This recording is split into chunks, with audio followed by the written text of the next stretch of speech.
Y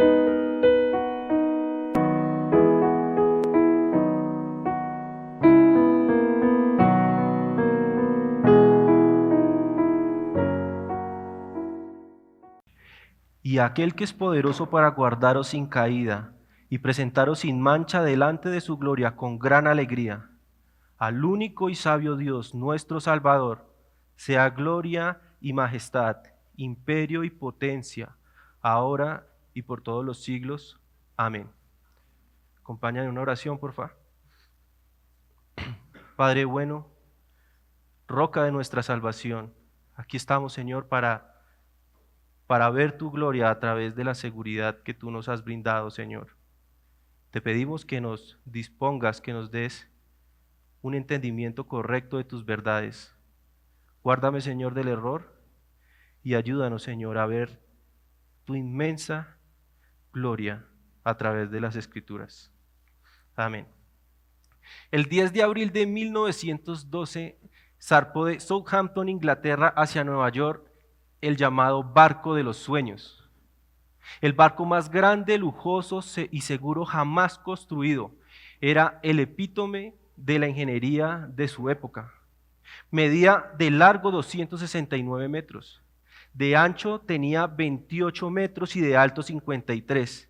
Tenía una capacidad de para transportar 885 marineros y 2.787 pasajeros.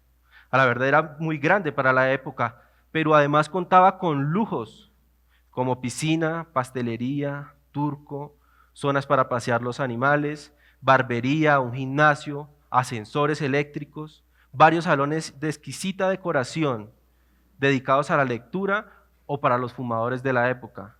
Eso sin contar los suntuosos comedores y cafés. Era tan impresionante, tan grande y con tanta ingeniería que un mozo del colosal barco afirmó: ni Dios puede hundirlo. Sin embargo, entre la noche del 14 de abril y la madrugada del 15 de abril de ese mismo año de 1912, el barco naufragó al estrellarse con un iceberg en las gélidas aguas del mar Atlántico. En ese accidente fallecieron 1.517 personas de las 2.223 que albergaba el barco. Tal vez ya ustedes algunos lo conozcan, era el Titanic. Es evidente que estamos envueltos en un mundo lleno de peligros, de amenazas y de riesgos. Por eso es pertinente preguntarnos si podemos tener seguridad ciertísima de algo en este mundo. ¿Hay algo de lo que podamos estar realmente seguros? Ahora, ¿qué hay de su salvación? ¿Puede estar usted seguro de su salvación? ¿Puede un creyente caer de su estado de gracia e ir al infierno? Bueno, ese es precisamente el tema de hoy que vamos a ver con base en estos textos. En este mundo lleno de peligros, la iglesia no se salva. La iglesia, que está llamada a ser la columna, el baluarte, el fortín de la verdad, se ha convertido también en un lugar donde la salud espiritual de las personas se ve amenazada por causa de los falsos maestros, de los apóstatas y de la falsa enseñanza. Ante tal peligro inminente y real, en ese contexto es que Judas escribe su carta. Y él escribe su carta a santos, es decir, a creyentes. Y les escribe exhortándolos a contender ardientemente por la fe que ha sido una vez dada a los santos. Su carta es corta y dramática, pero está enfocada en esta batalla leal que debemos dar todos los cristianos en pos de la verdad.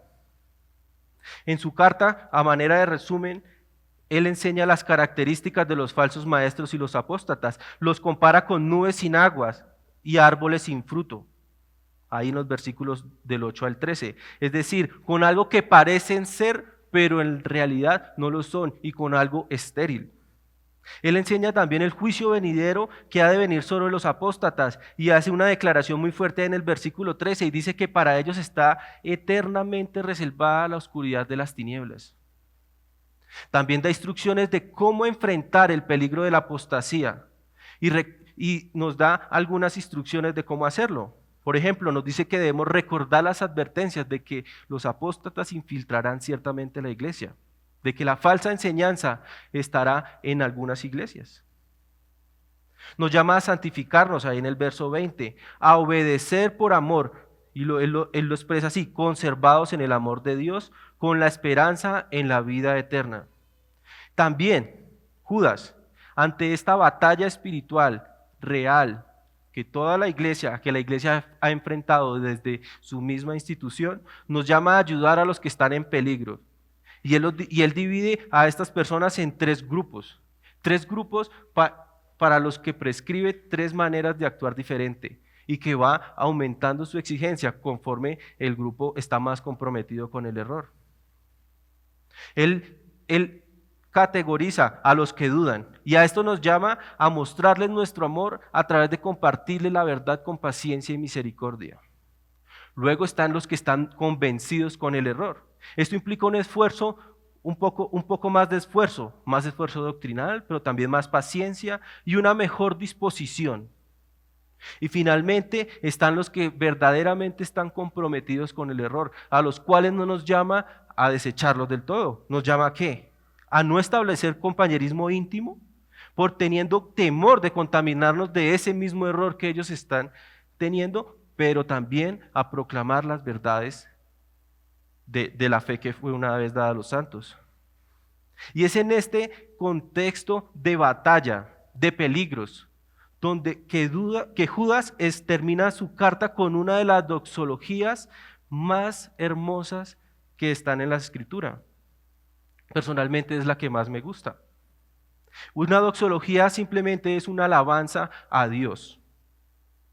Y es maravilloso encontrar un testimonio tan certero como el que presentan estos versículos acerca de la salvación en medio de este contexto de exhortación que trata la apostasía como lo hace Judas, pero es precisamente el tipo de alabanza que exclamaría un verdadero creyente al entender que su salvación está completamente asegurada por Dios sin importar las circunstancias.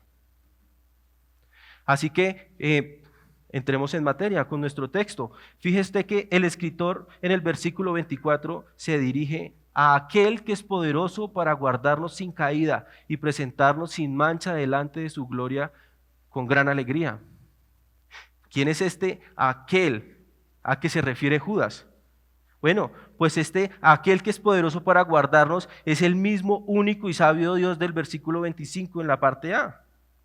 Este es Jehová, es el mismo Dios que le declaró a Israel: oye Israel, Jehová nuestro Dios, Jehová uno es. Ahí solo puede encontrar en Deuteronomio 6:4. Él es singular en existencia, en poder, en conocimiento, en sabiduría, en fuerza y dominio. Y Judas se dirige al único Dios verdadero. Él se dirige al que hizo la tierra con su poder, al que puso en orden el mundo con su saber y extendió los cielos con su sabiduría, al que a su voz produce muchedumbres de agua en el cielo y hace subir las nubes de lo postrero de la tierra. Hace los relámpagos con la lluvia y saca el viento de los depósitos. Eso está en Jeremías 10, del 12 al 13. A este Dios que anuncia lo por venir desde el principio y desde la antigüedad, lo que aún no ha sido hecho.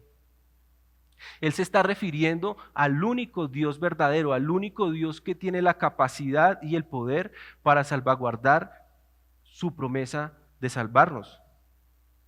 Él tiene tanto poder que Él extiende el norte sobre vacío, Él cuelga la tierra sobre nada, ata las aguas en sus nubes y las nubes no se rompen debajo de ellas. Él encubre la faz de su trono y sobre Él extiende su nube. Él puso límite a la superficie de las aguas, hasta el fin de la luz y las tinieblas. Las columnas del cielo tiemblan y se espantan a su reprensión. Él agita el mar con su poder y con su entendimiento hiere la arrogancia suya. Su espíritu adornó los cielos, su mano creó la serpiente tortuosa. He aquí, estas cosas son solo el borde de sus caminos. Y cuán leve es el susurro que hemos oído de él, pero el trueno de su poder, ¿quién lo puede comprender? Es a este Dios poderoso que Judas se dirige. Y fíjese que él se dirige a él como nuestro Salvador. Es este Dios el que está comprometido con nuestra salvación, de manera que Él tiene tanto la voluntad como el poder para asegurar su propósito. En este caso, su propósito de salvaguardar nuestra salvación hasta el final de los tiempos. Por lo tanto, Él es un Salvador confiable. Él es el Dios de nuestra salvación. Y Él es el autor de la salvación de principio a fin. Es así, toda nuestra salvación depende de Dios. Y Él está involucrado en todo el proceso de la salvación. Desde antes de la fundación del mundo nos eligió y hasta cuando esta tierra sea pasada por fuego y bajen los nuevos cielos y la nueva tierra, Él se encargará de nuestra salvación. Como cristianos tenemos la tendencia a pensar que Dios solo es el Dios de nuestra justificación, que solo Dios se encarga de nuestra salvación hasta que nuestros pecados son perdonados en un instante y somos regenerados, y que en adelante nuestra salvación es cargo de nosotros, nos hacemos cargo nosotros.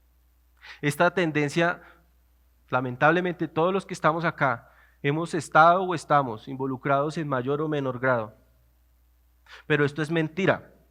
La salvación es completamente del Señor. Es una obra que involucra toda la Trinidad. Si quiere acompañarme a Efesios 1.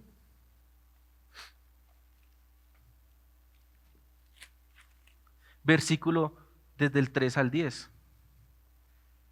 Y dice Pablo: bendito sea el Dios y Padre de nuestro Señor Jesucristo, que nos bendijo con toda bendición espiritual en los lugares celestiales en Cristo, según nos escogió en Él antes de la fundación del mundo, para que fuésemos santos y sin mancha delante de Él, en amor, habiéndonos predestinado para ser adoptados hijos suyos, por medio de Jesucristo, según el puro afecto de su voluntad, para alabanza de la gloria de su gracia, con la cual nos hizo aceptos en el amado, en quien tenemos redención por su sangre, el perdón de pecados, según las riquezas de su gracia, que hizo sobreabundar para con nosotros en toda sabiduría e inteligencia. ¿Lo ven? El Padre nos eligió desde antes de la fundación del mundo, ahí en el versículo 4. Y el Hijo nos redimió, el Hijo se encarnó, vivió una vida perfecta y se entregó por nosotros como un sacrificio perfecto. Y el Espíritu, si quiere mirar ahí mismo más adelante en Efesios 1, 13 al 14. Dice que en Él también vosotros, habiendo oído la palabra de verdad, el evangelio de vuestra salvación, y habiendo creído en Él, fuisteis sellados con el Espíritu Santo de la promesa, que es las arras de nuestra herencia hasta la redención de la posesión adquirida para alabanza de su gloria. El Espíritu obra tanto en nuestra regeneración, tanto en nuestro llamado como en nuestra regeneración y nuestra santificación, y además, como vemos ahí, se constituye en las arras de la promesa. Tal vez algunos de ustedes estén familiarizados con el término, que es lo que significan las arras.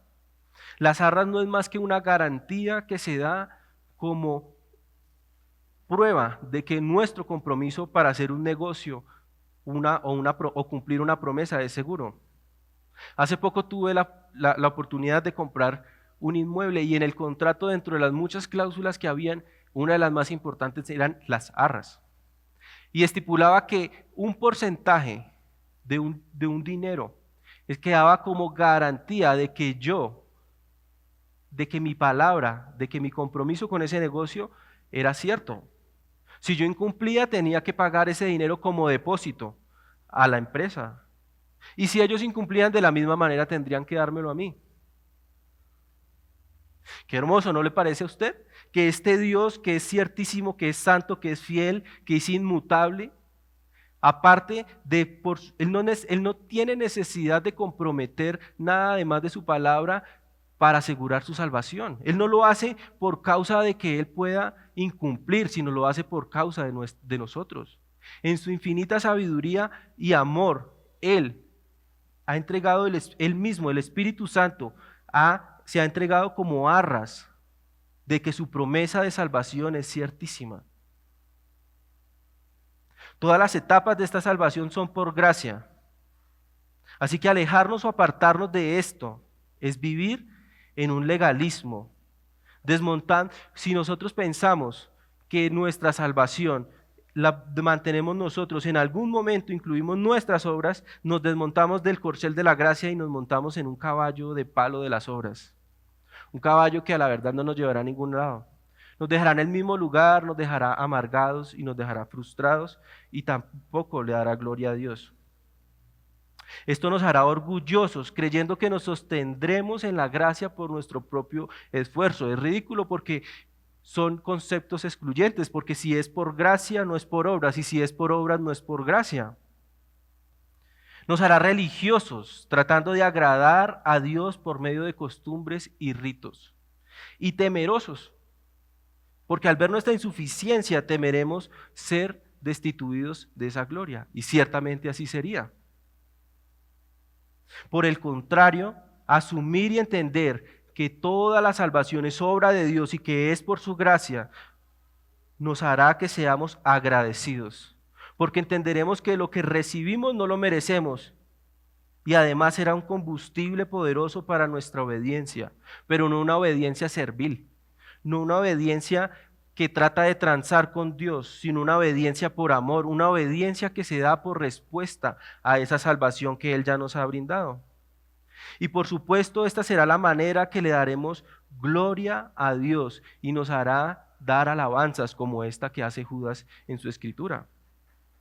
Comprender que la salvación es por gracia es el verdadero corazón de la piedad cristiana, porque al comprender que Dios salva a pecadores, condenados al infierno por el puro afecto de su voluntad, aparte de nuestras obras, quitará de nuestra mente la idea que podemos ganarnos o mantener nuestra salvación sobre la base del esfuerzo personal. Esto eliminará esa obediencia servil y nos conllevará a una obediencia por amor, por agradecimiento, una verdadera obediencia.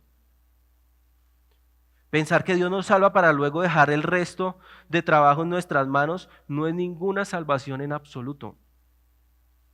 Si usted piensa que usted puede salvaguardarse de la presencia del pecado por su cuenta, déjeme decirle que usted no ha entendido en nada la condición caída del hombre.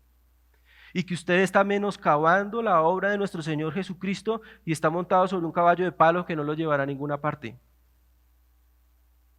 Esto es lo que afirman los católicos, no los cristianos. Además, si usted confía en que sus obras lo llevarán a la gloria, haría bien en dudar de esa seguridad de salvación, porque no es ninguna salvación. Puesto que si usted y de mí dependiera mantener nuestra salvación esta misma noche, la perderíamos. Por el contrario, afirmar la seguridad de la salvación por causa de aquel que la sostiene es conocer y disfrutar el verdadero evangelio, la verdadera libertad cristiana y gozarnos en las mieles de la gracia. De esta concepción se desprende el agradecimiento, la alabanza y la adoración para Dios, para el Dios que nos ha escogido para salvarnos irremediablemente, no por nuestras obras, sino a pesar de ellas. Fíjese que Judas dice que Él es poderoso y aquel que es poderoso para guardaros sin caída. Así que alguno puede decir ¿qué significa esto? Guardarnos sin caída. ¿Significa esto que no vamos a pecar? No, o no todavía. Significa más bien que no caeremos definitivamente, o no caeremos por el contexto en la apostasía y que nuestra salvación es segura. La esperanza de la salvación es segura, hermanos. No hay peligro, circunstancia o poder que pueda separarnos de Dios, ni siquiera los falsos maestros. O la creciente apostasía que vemos en muchas iglesias, o quizás en iglesias que algunos de nosotros estábamos. Y estamos seguros, porque Él es el que nos sostiene con su mano poderosa. Y esta no es una enseñanza marginal en las Escrituras, más bien es el testimonio que se ve a lo largo de toda la Biblia. Por supuesto, el Nuevo Testamento lo expone con total claridad y nuestro Señor Jesucristo mismo lo dijo en varias ocasiones. Así que acompáñeme también ahí a Juan capítulo 10, versículo 27.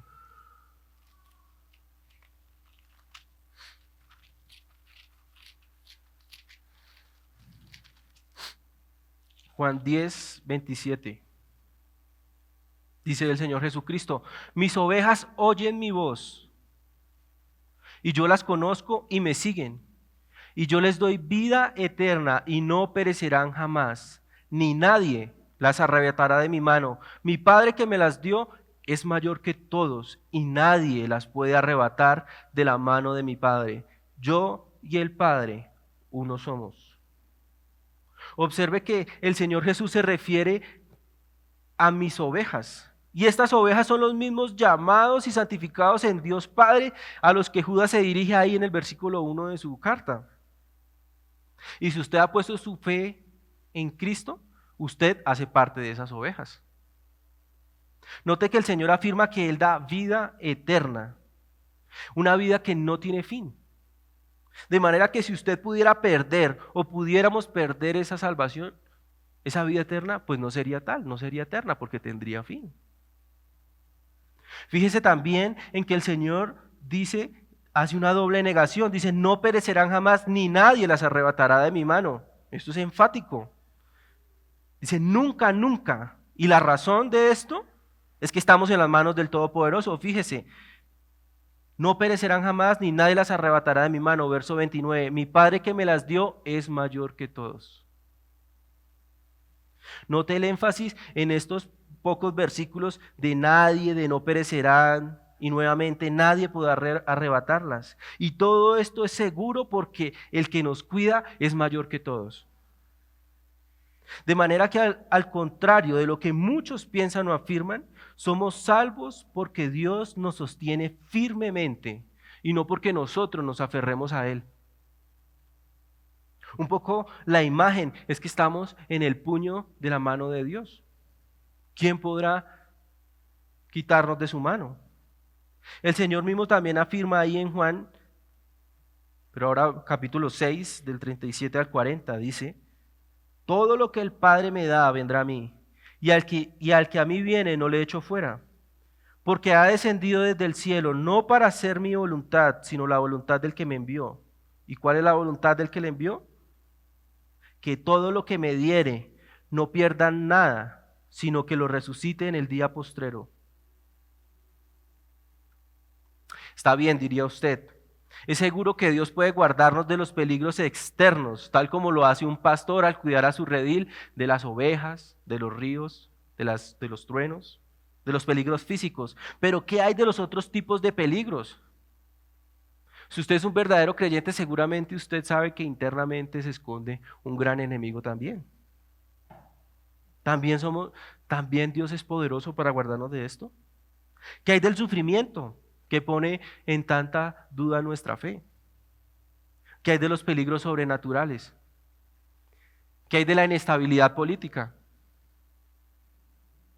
¿Qué hay de los virus? Bueno, la respuesta la podemos ver ahí en Romanos 8, 33 al 39.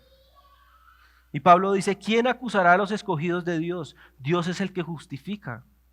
¿Quién es el que condenará? Cristo es el que murió, más aún el que también resucitó, el que además está a la diestra de Dios, el que también intercede por nosotros. El pecado no nos puede separar de Él porque Dios nos ha justificado. ¿Quién nos separará del amor de Cristo? ¿Tribulación o angustia o persecución o hambre o desnudez o peligro o espada? Como está escrito, por causa de ti somos muertos todo el tiempo, somos contados como ovejas de matadero. Antes, en todas estas cosas, somos más que vencedores por medio de aquel que nos amó. Es decir, que ni el sufrimiento exterior ni las pruebas interiores nos pueden separar de Dios, pero alguno de ustedes podría decir, ¿y qué hay de Satanás? Bueno, ahí en el 38 obtiene la respuesta, por lo cual estoy seguro de que ni la muerte ni la vida, ni ángeles, ni principados, ni potestades, ni lo presente, ni lo porvenir, ni lo alto, ni lo profundo, ni ninguna otra cosa creada nos podrá separar del amor de Dios que es en Jesús, Señor nuestro. Él nos guarda de todos los peligros externos, Él nos guarda del enemigo que anda como león rugiente y de los falsos maestros que expanden su cizaña. Él nos guarda de los peligros internos, nos guarda de nosotros mismos, de nuestro pecado, de nuestra duda e inconsistencia. Él nos guarda de nosotros mismos, pero también nos guarda de la apostasía. Y tal vez usted no recuerde qué es la apostasía. Y apostatar o la apostasía se refiere a alguien que ha profesado fe en Jesús, pero se aleja. ¿Alguna vez usted ha tenido esa duda? ¿Ha pensado, será que yo soy como Judas, el malo, que estuve con Jesús, caminé, me congregué en una iglesia, iba a los miércoles, me bauticé? ¿Y qué tal cuando sea viejo? ¿Qué tal cuando vengan estas pruebas? ¿Será que yo abandonaré a Jesús? ¿Abandonaré yo la fe? Y seguramente usted en algún momento ha podido pensar en esto en mayor o menor grado. Y yo lo digo porque efectivamente también lo he pensado, y es un pensamiento que viene a los creyentes ante la dura y guerra sin tregua que tenemos con el pecado.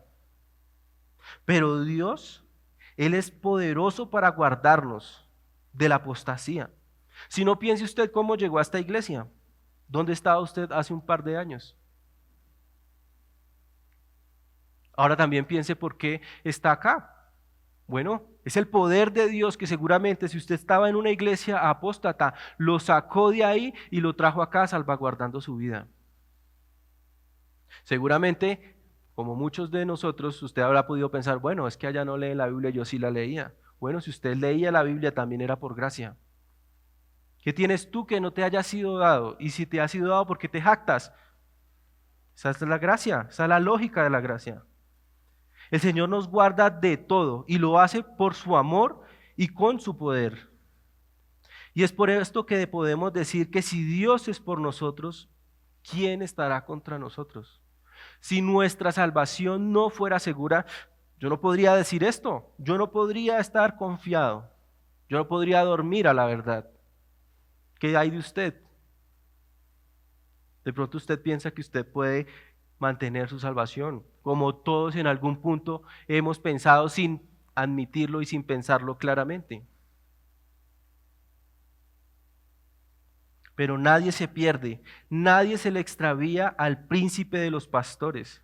Él es el buen y gran pastor de su pueblo, y su salvación no es una posibilidad, sino que es ciertísima. Ya está hecho. En la mente de Dios, la glorificación es un hecho. Fíjese también en ese famoso, reconocido y siempre glorioso texto de Romanos 8:28 hasta el 30. Si quiere acompañarme, dice, y sabemos que a los que aman a Dios todas las cosas le ayudan a bien. Esto es, a los que conforme a su propósito son llamados. Porque a los que antes conoció, también los predestinó, para que fuesen hechos conforme a la imagen de su Hijo, para que Él sea el primogénito entre muchos hermanos. Observe aquí a partir del 30, y a los que predestinó, a estos también llamó, y a los que llamó, a estos también justificó, y a los que justificó, a estos también glorificó. Está hecho. ¿A quiénes glorificó? A los mismos que predestinó. Y nadie se pierde en el medio de esas dos acciones. Usted está elegido desde antes de la fundación del mundo y hasta la eternidad y en todo lo que está en el medio. Y eso que está en el medio incluye hoy. Incluye las pruebas, incluye las enfermedades, incluye su pecado, incluye su debilidad, incluye su inconsistencia, incluye todo. No hay manera de que usted se pierda si usted es hijo de Dios. Su salvación está segura. Y está segura porque Dios es el que se ha comprometido a hacerlo. Bueno, algunos de ustedes podrían pensar lo mismo que una objeción muy común a esta doctrina. Y es que esta doctrina la seguridad eterna fomenta el libertinaje y el pecado, puesto que si ya somos salvos y nunca perderemos esa salvación, ¿para qué vivir vidas santas? Pensarían algunos, y muchos lo afirman y ven esta doctrina como una doctrina débil. Se oponen a ellos. Incluso es interesante que los que dicen tener el Espíritu que son las arras de la promesa, son los que niegan la seguridad eterna. Interesante. Pero esta objeción de que la doctrina fomenta el libertinaje no puede ser tal, no tiene lugar en las Escrituras. Por el contrario, Judas mismo afirma que los que hacen esto son los apóstatas, no los hijos de Dios. Fíjese ahí, versículo 4 de Judas. Cuando él está describiendo a los apóstatas, dice que son hombres impíos, que ¿qué hacen? Convierten en libertinaje ¿qué? La gracia de nuestro Dios. De manera que esto es una característica de los apóstatas, no de los verdaderos creyentes. Y si usted en algún momento, o yo, pensamos, se nos ocurre, se nos pasa por la mente, utilizar la doctrina de la seguridad eterna para pecar, yo le invito a que se examine. Porque probablemente usted no está en la seguridad, sino usted hace parte de otro grupo. No estoy seguro, debería examinarse. Por el contrario, Judas misma afirma que por causa de esa salvación y del amor que Él nos ha mostrado, nosotros obedeceremos sus mandamientos y nos santificaremos y permaneceremos en Cristo, ahí en el versículo 21 y 22. Fíjese que Él, dando instrucciones de cómo combatir y de cómo mantenernos en medio de una iglesia apóstata, dice, conservados en el amor de Dios. Esto se refiere a la obediencia. Esperando la misericordia de nuestro Señor Jesucristo para la vida eterna. O sea que por el contrario, tener la certeza de la salvación es un instrumento de santificación. Tremendo, es todo lo contrario de lo que predican muchos. Saber que estamos seguros produce la verdadera piedad. Pablo también dice en Romanos 6:15, objeta y dice así, ¿qué pues? ¿Pecaremos porque no estamos bajo la ley sino bajo la gracia? ¿Cuál es la respuesta? En ninguna manera. Romanos 6:15. De manera que no hay forma que esta doctrina ni ninguna otra sea debilidad para la vida cristiana. Porque toda la Escritura es que, sí, y es provechosa y es buena para nuestra vida. Por el contrario, los que afirman que podemos sostener la salvación por nuestras propias fuerzas, eso sí es pecaminoso. Como hemos mencionado, esto socava la suficiencia de la obra de Cristo, fomenta el legalismo y no le da gloria a Dios. Quiero hacerle una pregunta. ¿Ha pensado usted que su comportamiento es lo que le ha devengado algún beneficio espiritual? ¿Cree que su crecimiento espiritual está fundado esencialmente sobre la base de su capacidad, disciplina o entrega? ¿Piensa usted que conquista a Dios con sus actos? ¿Cuál es el fundamento de su obediencia? ¿Miedo? ¿Tal vez interés? ¿O es agradecimiento? Bueno, la verdadera obediencia, la que le da gloria a Dios, es la que proviene de corazones agradecidos y llenos de amor y asombro por una salvación cierta. Esa es la obediencia que le agrada a Dios. Y esa obediencia solo puede provenir de alguien que se sabe seguro. De manera que persevere en la gracia, ande en santidad, crezca en piedad, pero hágalo por amor, no por vanagloria. Agradezca a Dios ofreciendo su vida como un sacrificio vivo, santo y agradable. Y nunca piense que enseñar esta doctrina es debilidad. Por el contrario, es su deber aferrarse y proclamar la seguridad del creyente por causa de aquel que es poderoso para salvar y que lo sostiene con poder para que usted no caiga. Al respecto, comenta Montgomery Boyce, dice, el cristiano no tiene cimientos o doctrinas endebles, no se trata de un evangelio de porcentajes y debilidades. Es un evangelio de certidumbre, es el mensaje de nuestra completa ruina en el pecado, pero del remedio seguro y perfecto de Dios en Cristo. De manera que hasta aquí hemos podido ver, y por el testimonio de la palabra, que Dios, el Todopoderoso, es suficiente para salvaguardar a su pueblo sin una caída definitiva de la gracia. Pero ¿significa esto que su vida será perfecta en esta tierra? Por supuesto que no. Y bueno, todos lo sabemos por experiencia, o espero que así sea. En este mundo todavía experimentaremos y caeremos diariamente en pecado. Mire Romanos 7, del 21 al 25. Habla Pablo, un creyente. ¿Y qué creyente, no? ¿Y qué dice Pablo? Dice, así que queriendo yo hacer el bien, hallo esta ley, que el mal está en mí. Porque según el hombre interior, me deleito en la ley de Dios. Está hablando un creyente. Nadie se puede deleitar en la ley de Dios a menos de que sea regenerado. Pero veo otra ley en mis miembros que se rebela contra la ley de mi mente y que me lleva cautivo a la ley del pecado que está en mis miembros. ¿Cuál es su expresión? Miserable de mí. ¿Quién me librará de este cuerpo de muerte? Gracias doy a Dios por Jesucristo, Señor nuestro. Así que yo mismo con la mente sirvo a la ley de Dios, más con la carne a la ley del pecado.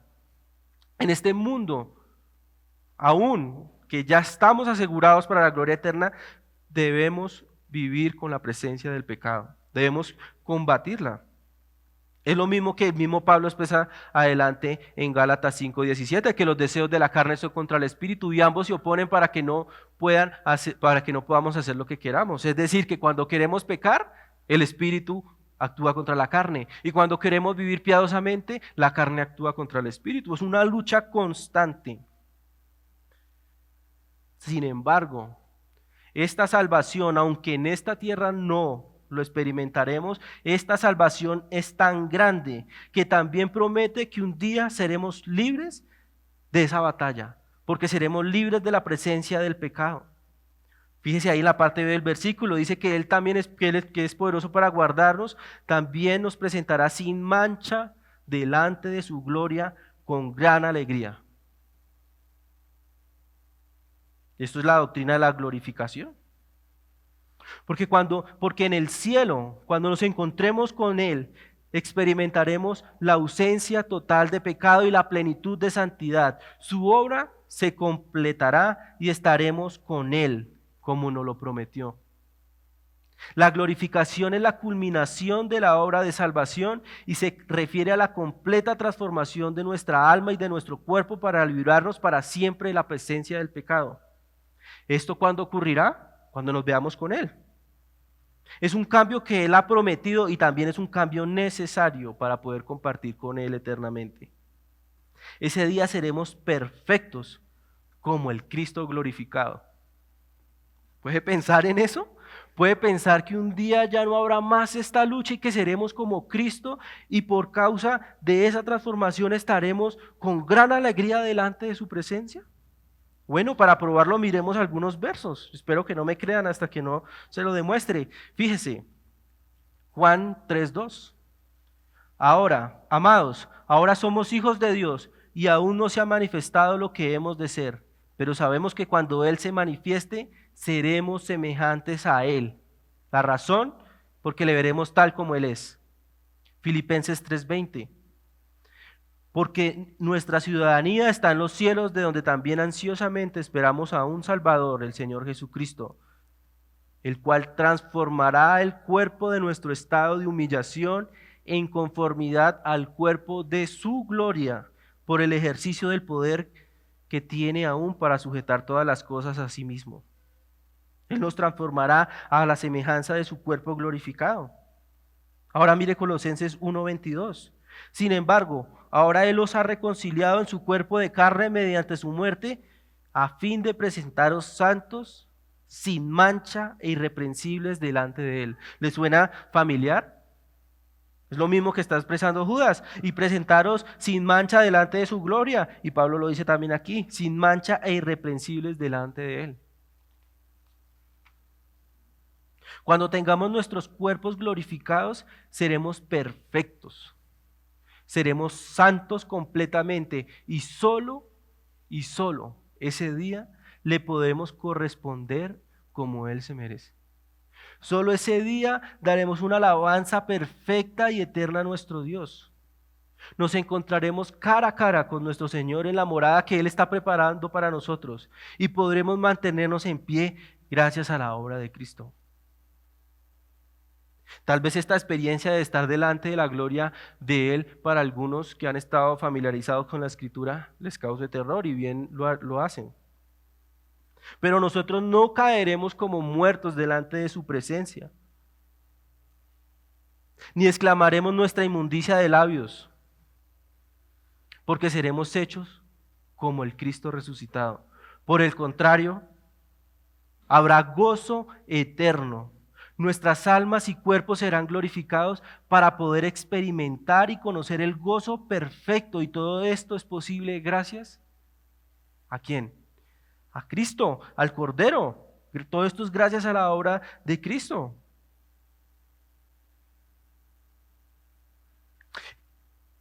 No sé si usted ha pensado o en este momento está pensando, ¿cómo será eso? ¿Cómo será este día? ¿Cómo será un día que un día tengamos gozo eterno? ¿Alguna vez hemos experimentado en este mundo un gozo semejante? Por supuesto que no. Tenemos chispas, destellos por la gracia y la misericordia de Dios. Pero ese día, cuando lo veamos a Él y seamos transformados a su imagen glorificada, no habrá más lucha. No habrá más pecado, ni inconstancia, ni duda, ni pensamientos equivocados, ni cansancio, enfermedad. No habrá apostasía, no habrá debilidad, no habrá peligro o ansiedad. Solo gozo. Ciertamente volverán los redimidos de Jehová. Volverá a Sión cantando y gozo perpetuo habrá sobre sus cabezas. Tendrán gozo y alegría, y el dolor y el gemido huirán. Corona en vez de cenizas, aceite de alegría en vez de luto, traje de fiesta en vez de espíritu de desaliento. Será un gozo inefable que no se puede describir con palabras y para el cual nuestros cuerpos y nuestras almas tienen que ser preparadas. Por eso seremos glorificados, para poder soportar la gloria de la presencia de Dios y poder compartir con Él eternamente. ¡Qué gloriosa doctrina! Estaremos ciertamente con Dios por toda la eternidad. ¿Ha pensado cómo sería un día sin pecado? ¿Lo ha pensado? Bueno, si usted lucha con su pecado, seguramente usted sabrá que ese es un enemigo muy grande. Pero Dios también ya lo ha vencido. Cristo lo ha vencido. Y este sentimiento de gozo que incluso en estos cuerpos y con nuestras mentes aún permeadas por la mancha del pecado, que nos produce una gran alegría, no se compara a esto. Y pensando en esto, Judas estalla en adoración. Versículo 25, al único y sabio Dios nuestro Salvador, sea gloria y majestad, imperio y potencia, ahora y por todos los siglos. Amén. Judas reconoce al único Dios ante la certeza de su salvación. Y nosotros como creyentes también debemos explotar en alabanza hacia aquel que es poderoso para salvar, al que tiene toda la gloria, al Rey de Reyes, cuyo reinado no tiene principio ni fin, y al que está por encima de todos y de todos. A nuestro Señor y Salvador confiable, al que cuida de nosotros como si fuéramos, al que cuida de todos como si fuera uno y de uno como si fueran todos. Judas termina reconociendo 4 atributos de Dios y su lista no pretende ser exhaustiva, simplemente él está afirmando y alabando a nuestro gran Salvador. Él reconoce su gloria. Cuando hablamos de gloria, hablamos de la convergencia, de la existencia armoniosa de todos los atributos de Dios en su persona. No hay desbalance. Todos los superlativos de los adjetivos que podamos imaginarnos en un solo ser, armoniosamente. Increíble. Y cada vez que se nombra también la gloria de Dios, está como comprometiendo su persona, su gloria en esta promesa de salvación.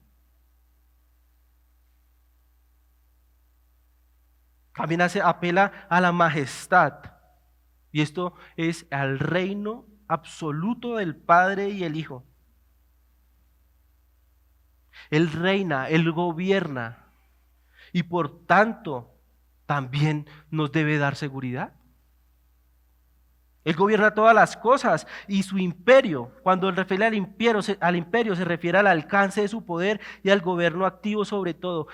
Dios, a través de su providencia, domina y administra todas las circunstancias para el bien de los creyentes. Romanos 8:28, ya lo leímos. Todas las circunstancias obran para nuestro bien, para nuestra santificación, para el propósito para el cual hemos sido llamados, para la salvación segura.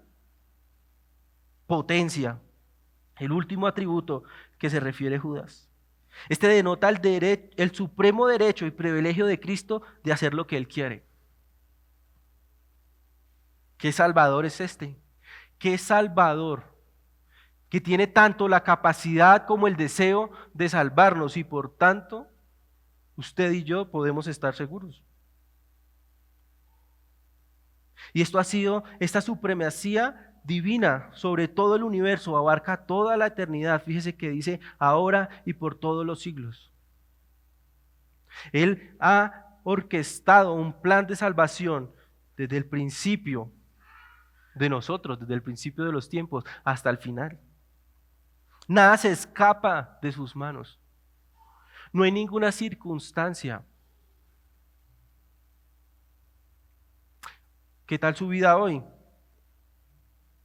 Tal vez está pasando por alguna situación que le hace dudar, tal vez la tentación ha estado por estos días un poco más alta.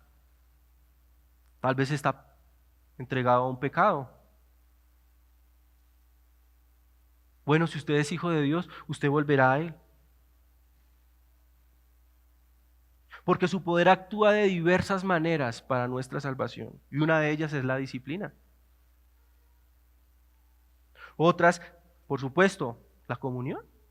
De diversas maneras, incluso esas circunstancias que usted no le encuentra explicación, incluso su debilidad, esa que le hace aferrarse a Dios. En su sabiduría infinita y su providencia lo mantienen firme. Ningún santo se perderá, mi querido hermano. Su salvación es segura, por lo tanto debe dedicar su vida entera para la alabanza y gloria de Dios. Y expréselo también con palabras. La alegría humilde de saberse salvo por gracia. Diga amén. Cante. Piense en esto. ¿Está seguro? ¿Ha escuchado la frase, ¿puedo morir en paz? Usualmente la usamos cuando hemos logrado nuestra mayor obra en la vida. Conseguimos un título, alguna casa, nuestros hijos se van los que tienen hijos, los hijos se casan, se van. Puedo morir en paz, diría alguien que ya ha experimentado su gozo aquí en la tierra. Bueno, esta frase solo la podemos decir los cristianos. ¿Podemos morir en paz? Podemos morir en paz porque seguramente cuando muramos, si le pertenecemos a Él, estaremos con Él. No hay dudas.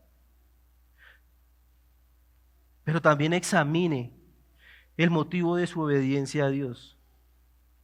Es fácil, lo digo por experiencia, es fácil creer que nuestra obediencia ayuda a conservar nuestra salvación. Es fácil incluso sabiendo esto y sin pensar que lo pensamos. ¿Usted me entiende? ¿Esta es la motivación de su obediencia? ¿O su obediencia es la respuesta amorosa a la gracia recibida? Mire, usted no le puede añadir nada a su salvación.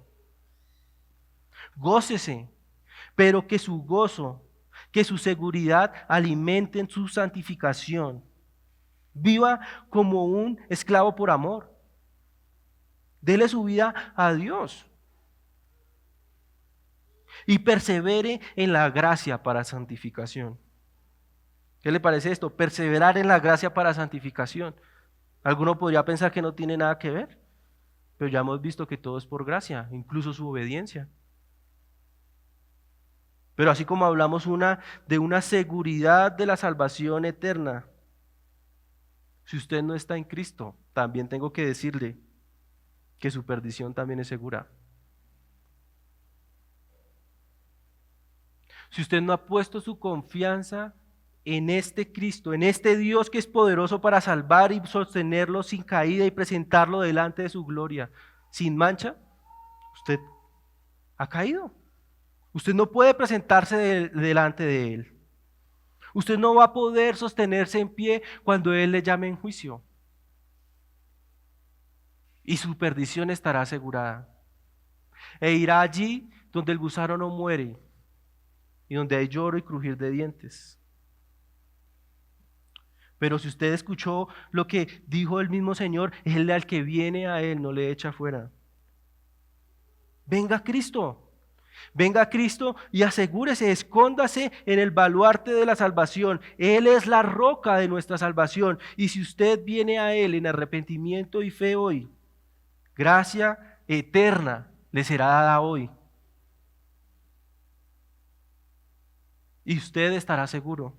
Y usted podrá unirse como Judas y como nosotros a esta gran alabanza y decir, y aquel que es poderoso para guardaros sin caída y presentaros delante de Él, sin mancha, con gran alegría, al único y sabio Dios, nuestro Salvador, sea gloria y majestad, imperio y potencia, de ahora y por todos los siglos. Amén. Acompáñenme en una oración. Señor, ¿qué decir? ¿Qué decir ante el peso de la gloria de tu salvación, Señor? Que aún en nuestra incapacidad de comprender, nos llena de gozo, Señor, nos llena de asombro, nos llena de seguridad, Señor. Padre, guárdanos de usar tu gracia para pecar y que este sea el combustible para vivir vidas santas, vidas que te agraden. Padre, glorioso eres, Señor. Gracias te damos por nuestra salvación, que es ciertísima en ti. A ti te damos gloria, Señor, por los siglos de los siglos. Amén.